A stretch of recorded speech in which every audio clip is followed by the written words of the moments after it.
საფრანგეთის საზღვაო ძალებმა ხმელთაშუა ზღვაში რუსეთიდან მიმავალი ნავთობტანკერი დააკავეს.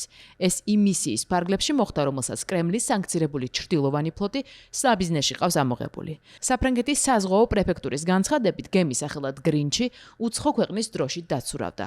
საზღვაო ძალების ინფორმაციით ისინი გემს სანაპირომდე მიაცილებენ, რათა დამატებითი შემოწმება ჩაუტარონ და საბოლოოდ იდენტიფიცირება მოახდინონ.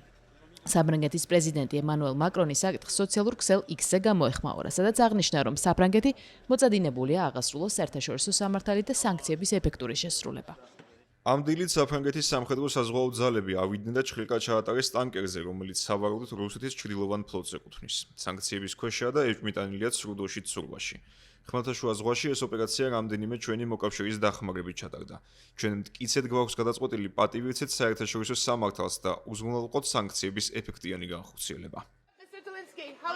რუსული ტანკერის დაკავებას რამდენიმე საათით უსწრებდა უკრაინის პრეზიდენტის კრიტიკული გზავნილები ევროპის უმოქმედობის შესახებ, რომელიც ვოლოდიმირ ზელენსკიმ დავოსის მსოფლიო ეკონომიკურ ფორუმზე გააკეთა. სიტყვაში მან გაიხსენა ამერიკის შეერთებული შტატების მიერ დაკავებული რუსული ტანკერის ამბავი და აღნიშნა, რომ ევროპამ ამისგან მაგალითი უნდა აიღოს, რათა რუსეთის ეკონომიკის შესუსტებაში ხელშესახები ნაბიჯი გადადგეს და ხელი შეუწყოს ომის დასრულებას.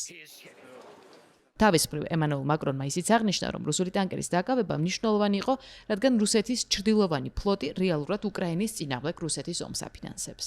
მისიაში ჩართული იყო დიდი ბრიტანეთიც, რომელმაც ტანკერის ირგვლივ სადაზვერვო ინფორმაცია პარიზს გადასცა. ფრანგის სამხედროების ცნობით, გემი კომორის არქიპელაგის დროშის ქვეშ დაცურავდა, რაც აღმოსავლეთ აფრიკას ეკუთვნის. მათივე ცნობით, გემის ეკიპაჟი ინდოეთიდანაა.